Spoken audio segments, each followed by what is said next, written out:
Praise the lord. పరిశుద్ధుడయ్యున్నటువంటి మన రక్షకుని పేరట ఈ రోజున వాక్య ధ్యానమునకు దేవుని పేరట వాక్యాన్ని వింటూ ఉన్న సహోదరులందరికీ వందనాలు. Praise the Lord. ఈరోజు దేవుని వాక్యంలో నుంచి దేవుడు మనలను పిలిచినటువంటి ఉద్దేశాన్ని తెలుసుకుందాం. దేవుడు మనల్ని పాపం చేయమని పిలిచిండా, లేదా పాపములో ఉన్నటువంటి మనల్ని ఉన్న పాపాన్ని కడిగి వేసుకోవటంతో పాటుగా పాపము చేయొద్దు, మలినమైనటువంటి జీవితాన్ని కలిగి ఉండొద్దు అని చెప్పటమే గాక అలాగ జీవించమని చెప్తా ఉన్నాడా. ఈ విషయాలను ఒకసారి మనం ధ్యానించినట్లయితే మనకి స్పష్టంగా ప్రతి లేఖనము కూడా అబ్రహాము కాలం నుంచి ఇంకొంచెం ఒక అడుగు ముందుకేస్తే ఆదాము దగ్గర నుంచి ప్రతి లేఖనము కూడా మీరు పరిశుద్ధులుగా ఉండండి, మీరున్నది దేవుని సన్నిధి, మీరు నిలబడింది దేవునిలో అని ప్రతి లేఖనము కూడా స్పష్టంగా తెలియజేస్తుంది.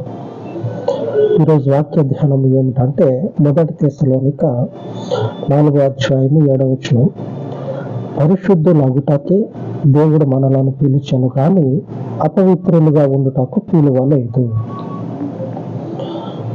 ఎంతగా అపవిత్రులుగా ఉండుటకు పిలవలేదంటే అపవిత్రులుగా ఉండటానికి ఒక అక్క ముందు పెంట తెచ్చి ముందేసి చీపురు తీసుకొని కొట్టేయని చెప్తే ఆ అక్క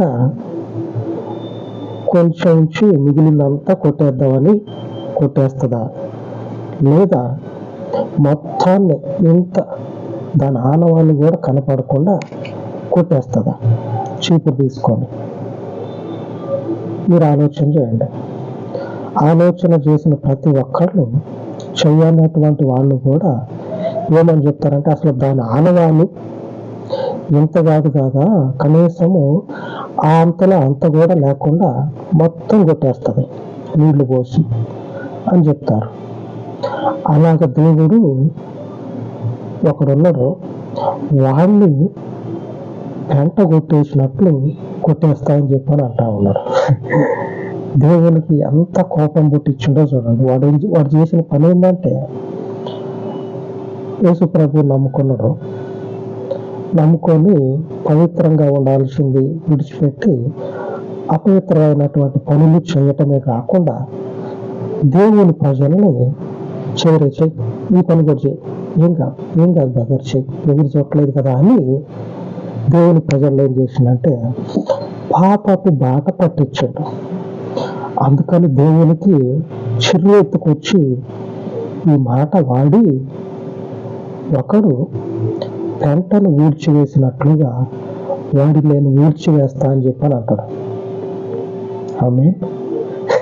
ప్రైజ్ ద లార్డ్. ఈ లేఖనం చదువుకున్నప్పుడు నాకు అనిపించింది ఏమనిపించిందంటే పెంటను ఎవరన్నా చీపురు తీసుకొని కొట్టేసేటప్పుడు కొంచెం ఉంచి కొంచెం కొట్టేద్దామని చెప్పి నన్ను అనుకోరు కదా. అవును, అనుకోరు. అలాగనే వీళ్ళు కూడా దేవుడు వాని ఆనవాళ్ళు అనేది ఏమీ లేకుండా కొట్టేస్తామని చెప్పనని అన్నాడేమో. అర్థం అదేమో, దేవుని ఉద్దేశం అదేమో. వాని జీవితంలో దేవుని ఉద్దేశం ఏముందంటే వీనికి కలిగిన ఆనవాళ్ళు ఏది కూడా ఉంచొద్దు. పెంటను ఒకడు ఎలాగైతే కొట్టేస్తాడో, ఒక అక్క ఎలాగైతే కొట్టేస్తుందో చీపురు తీసుకొని, అలాగనే వీనికి కలిగినటువంటిది ప్రతిదీ కూడా భూమి మీద ఉండకుండా పెంటను కొట్టేసినట్టు కొట్టేస్తాడేమో దేవుడు అన్నీను పరిశుద్ధాత్మని ద్వారా నేర్చుకోవటం జరిగింది. ఇప్పుడు మీరు అనుకున్నది కూడా నేను అనుకున్నది ఒకటే. అప్పుడు నాకైతే భలే అనిపించింది.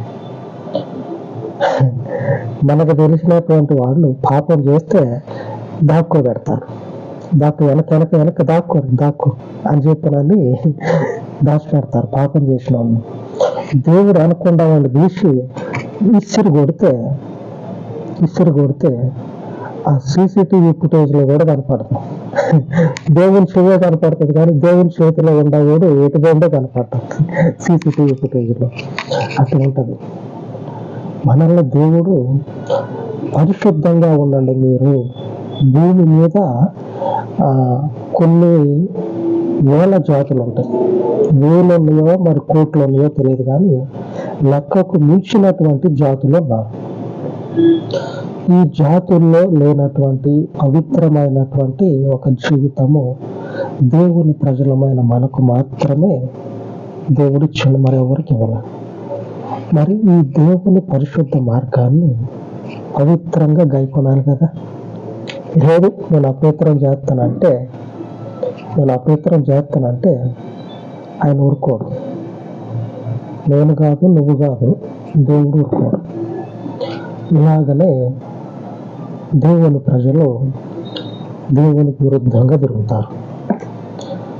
తిరిగితే అబ్బా వీళ్ళకి ఎలాగ చెప్పాలా ఏంటి అని దేవుడు ఆలోచన చేసి ఆ రాజు దగ్గర పనిచేసేటువంటి ఒక అన్యుణ్ణి రాజు కొలువులో సొలొమోను దగ్గర నెల జీతం తీసుకుంటాడు. అయ్యా జీతం ఇస్తే కిరాయి కట్టుకోవాలా,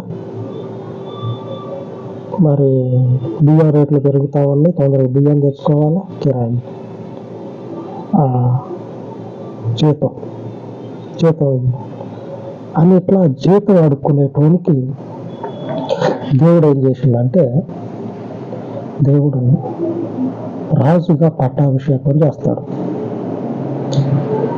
ఎవరి దగ్గర జీతం అయితే అడుక్కున్నాడో ఆ రాజు రాజ్యాన్ని తీసి ఈ అడుక్కునేటువంటి ఈ అన్యుడైనటువంటి వానికి జీతం కాదు, ఆ రాజు రాజ్యాన్ని తీసి ఈ జీతగాడికి ఇస్తాడు దేవుడు. అంతగా తప్పు చేస్తారు దేవుని ప్రజలు. ఈ తీసుకున్నటువంటి వాడు మరి పవిత్రంగా ఉండాలి కదా. మనం కూడా అనేక సమస్యలు, అనేకమైనటువంటి ఎదురుదెబ్బలు తగిలి దేవుని దగ్గరకు వచ్చి మొదట్లో ఇట్లా ఉండి తర్వాత రోజులు గడిచే కొందికి ఏమైపోతుందంటే ఇక మనకి మించినటువంటి పవిత్రులు కానీ పరిశుద్ధులు కానీ లేరనేటువంటి స్థితిని మన జీవితంలో ప్రవర్తన ద్వారా ఇతరులకు చూపిస్తాం. ఆ స్థితి కూడదు, అటువంటి స్థితి ఉండొద్దు. రోజు పెరుగుతుందంటే విశ్వాసంలో పెరుగుతా భౌతికంగా మన జీవితాలు తగ్గుతూ ఉండాలి. ఏది తగ్గింపు జీవితంలో, ఆశీర్వదించబడే జీవితంలో తగ్గించబడతా ఉంటే భౌతికంగా మన జీవితాలు తగ్గి ఉంటే ఆయన దగ్గర భౌతికంగా ఆయన ఇచ్చిస్తాడు. అలాగ తగ్గి ఉండాల్సినటువంటి మనము హెచ్చించబడతా ఉన్నామేమో ఈ రాజులాగా ఒకసారి ఆలోచన చేయండి. మనము పిలువబడింది పరిశుద్ధులుగా ఉండటానికి, అపవిత్రమైనటువంటి జీవితాన్ని విడిచిపెట్టే కదా వచ్చింది పవిత్రంగా ఉండటానికి. కాబట్టి పవిత్రతని మొదట్లో ఎలాగ గైకొన్నారో అలాగనే గైకొనటానికి జీవితకాలం అంతా కూడా ప్రయత్నం చేయండి. ఇప్పుడు రాజు సంగతి చూద్దాం. రాజు ఎలాగ దేవుని సన్నిధికి వచ్చి దేవుడు ఎలాగ కోరుకున్నాడో మొదటి రాజుల గ్రంథము 11వ అధ్యాయము 37వ వచనము, నేను నిన్ను అంగీకరించినందున నీ కోరిక ఎంతటి చొప్పున నీ ఏలుబడి చేయొచ్చు ఇశ్రాయేలు వారి మీద రాజ్యమై ఉందువు. దేవుడిగా పిలిచాడు. అలానా ఒక పాస్టర్ను పంపించి చెప్పించాడు, ఈ జీతగాడు ఉన్నాడు కదా, నువ్వు పోయి ఆ జీతగాడుకు మాట చెప్పు. నీకు జీతం ఏం కర్మ నీకు, ఆ రాజ్యాన్ని దేవుడు నీకు ఇవ్వబోతా ఉన్నాడు. నువ్వు మాత్రం భయభక్తులు కలిగి ఒక పని చేయాలి. భయభక్తులు కలిగి ఏం పని చేయాలంటే, దేవుడు పిలిచిన తర్వాత, దేవుని సన్నిధికి వచ్చిన తర్వాత ఎలాగ ఉండాలంటే, నీ ఇష్టం వచ్చినట్లుగా ఉండే క్రమంలోనే ఆయన కొన్ని క్రమశిక్షణ కలిగినటువంటి కొన్ని పద్ధతులు అనేవి నీ ముందు పెడతాడు. వాటిని గైకుంటేనే నీకు ఇష్టం వచ్చినట్లుగా జీవించు. మనకి కూడా ఇదే మాట వర్తిస్తుంది. క్రమశిక్షణ, దేవుని పవిత్రతని మనము గైకుంటేనే మనకి సరి అయినటువంటి మార్గం ఏదో తెలిసిన తర్వాత దాంట్లో నడుచుకుంటేనే మనకి ఇష్టమైనట్లుగా దేవుణ్ణిలో నడవచ్చు. ఇష్టమైనట్లుగా అంటే ఆయన వాగ్దానాలు, ఆయన కట్టడలు ఉంటాయి. వాటి ప్రకారంగా ఈ రాజు కూడా దేవుడు అదే మాట చెప్తాడు. నీ కోరిక అంతటి చొప్పున నువ్వు పెత్తనం చేయి ఇశ్రాయేలీయుల మీద. పెత్తనం చేస్తేనే నేను దావీదుకి ఏ రీతిగా కట్టడలను ఇచ్చి నడవమన్నానో అదే రీతిగా నడవాలి. ఆమేన్. మనము కూడా ఈ పద్ధతుల్ని అనుసరించాలి. ఈ పవిత్రమైన మార్గాన్ని మాత్రమే అనుసరించాలి. పరిశుద్ధులుగా ఉండటానికి పిలువబడ్డాం. అపవిత్రులుగా ఉండటానికి పిలువబడినటువంటి స్థితిలో మనం లేము. ఆ అపవిత్రత కొనసాగించేది ఉంటే అక్కడే ఉండాలి. అక్కడ ఉన్నప్పుడే కదా పిలువబడ్డది పవిత్రమైనటువంటి స్థితిని కలిగి ఉండటం కోసం. అపవిత్రమైనది అయితే ఇక్కడికి వచ్చే పని ఏమున్నది? అంతే కదా. మరి దేవునిలోనికి అపవిత్రమైన కార్యాలు చేయటానికి వస్తా అంటే ఏడు దాకా రావటం ఎందుకు? అక్కడే ఉంటే సరిపోయేది. ఆ మొదట్లో దేవుని దగ్గరికి రాకుండా ఉంటేనే సరిపోయేది కదా. దేవుడు కూడా అదే మాట చెప్పి రాజుకి హెచ్చరిక చేస్తాడు. రాజు వినడు, పెడచెవున పెడతాడు. పెడచెవున పెట్టి ఏమని ఆలోచన చేస్తాడంటే, దేవుని ప్రజలని పాపములోనికి నెట్టేస్తాడు. ఎలాగ నెట్టేస్తాడంటే, ఒక దూడను తయారు చేస్తాడు. మేక దూడలు ఉంటాయి కదా, అటువంటి ఒక దూడను తయారు చేసి ఆ దూడకి యేసు ప్రభు అని పేరు పెట్టి ఇక మీరు మొక్కండి, ఈయన యేసు ప్రభు మొక్కండి అని ఈయన రాజ్యంలో ఈయన వెంబడి అనుసరించేటువంటి దేవుని ప్రజలందరినీ కూడా ఇటువైపు తిప్పి ఈ దూడకి మొక్కిచ్చేటట్లు చేసి మొక్కటానికి కారకుడు అవుతాడు. వాళ్ళు పాపం చేయటానికి మూల కారకుడు అయిపోతాడు. ఫర్ ఎగ్జాంపుల్, నేను మీకు ఇప్పుడు చెప్పినట్లుగా ఒక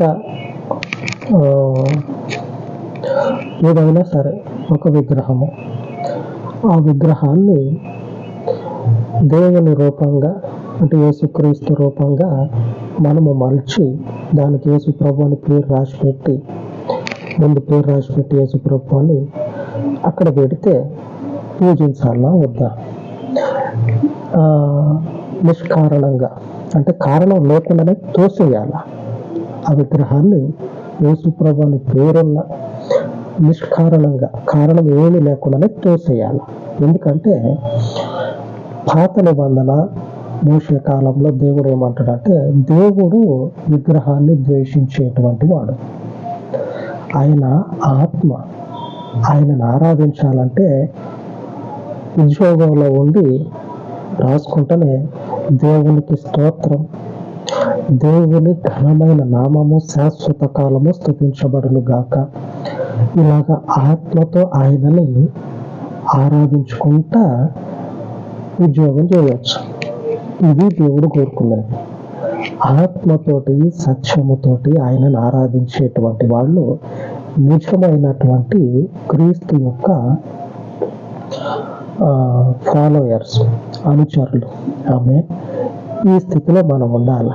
అపవిత్రతను విడిచిపెట్టి ఈ రాజు చేసిన పని ఏంటంటే ఇలాగ ఒక విగ్రహాన్ని పెట్టి ఒక దూడను ఏర్పాటు చేసి ఆ దూడకి దేవుని పేరని చెప్పి దేవుని పేరు పెట్టి దేవుని ప్రజలందరినీ మన యెహోవా దేవుడు ఈయనకే మొక్కండి, మీరు ఆడకపోతారా నాయన, అంత దూరం అన్నం కట్టుకొని మళ్ళీ నీళ్లు మోసుకొని కాలి బాటన మళ్ళీ ఆ గుర్రాలకి మళ్ళీ గాడిదలకి మళ్ళీ మేత దొరకదు, ఏం దొరకదు, ఎండాకాలం అంతా నీళ్ళే దొరకదు, మీరు ఆడిపోతారు అంత దూరం, బండ్లు కట్టుకుని ఆడిపోతారు మీరు పిల్లల్ని వేసుకొని, ఏమొద్దు కానీ నేను ఊరి చివరిలో కట్టించా, అంత అన్నం తిని ఆడదాకా పోయి 4 మాటలు మాట్లాడుకొని ఆ మాట అయిపోయేంతలోనే విగ్రహం ఎదురుపడుతుంది, దండం పెట్టుకొని రండి అని ఒక విగ్రహాన్ని ఆ ఊర్లోనే పెడతాడు.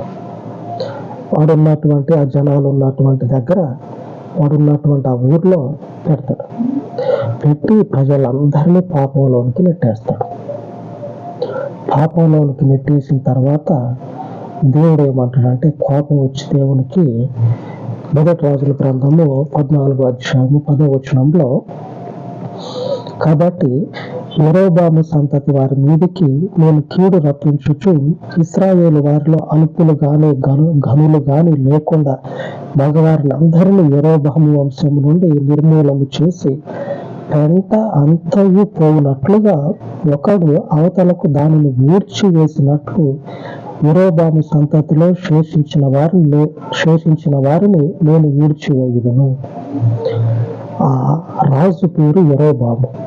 ఆ యెరోబాము చేసినటువంటి ఆ తప్పును బట్టి ప్రజలందరినీ తప్పుడు మార్గంలో నడిపించి వాళ్ళు పాపానికి కారకులుగా వీడున్నాడు. వాళ్ళు చేసిన పాపం ఎందుకు చేశారంటే వీడు చేయమన్నాడు కాబట్టి చేశాడు.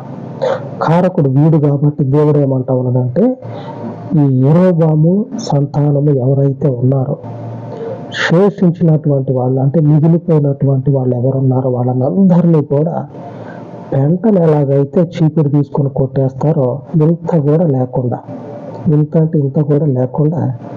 కొట్టేస్తారు. అలాగనే యెరోబాము వంశంలో అంటే వానికి కలిగినటువంటి సంతానంలో నుంచి ఒక్కళ్ళు మగోడు అనేటువంటి వాడు లేకుండా పెంటలాగా నేను వాళ్ళందరినీ ఊడ్చేస్తా అని చెప్పని అంటా ఉంటా. పరిశుద్ధులుగా ఉండటానికి మనం పిలువబడ్డాం. మనం ఇశ్రాయేలీయులం కాదు, ఏ గోత్రానికి చెందినటువంటి వాళ్ళము కాదు. యెరోబాము లాగా అన్య జనాంగంలో నుంచి రక్షించబడింది. ఈ రక్షించబడినటువంటి మనకైనా ఇశ్రాయేలీయులైనటువంటి 12 గోత్రాలలో ఉన్నటువంటి దేవుని ప్రజలకైనా ఒకటే గుర్తు, పవిత్రతని విడిచిపెట్టవద్దు. ఇప్పుడు ప్రస్తుతము క్రీస్తు రక్తంలో కడగబడిన తర్వాత క్రీస్తు పాదంలో యొద్దకు వచ్చినప్పటి నుంచి మనకు ఒకటే గుర్తు, పరిశుద్ధులుగా ఉండాలి మనం. పరిశుద్ధత అంటే ఏంటంటే ఆయన చెప్పే ప్రతి మాట మన జీవితాలను పవిత్రపరుస్తుంది. ఆ మాట మీద మనము నడవటమే. ఆమేన్.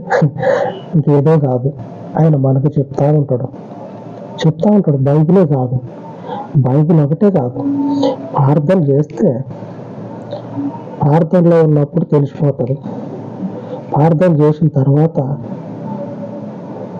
ఆ తలగడ తీసుకొని తల కింద పెట్టుకొని 1 గంట సేపు అనుకుంటే కనపడుతుంది, దర్శనం కనపడుతుంది.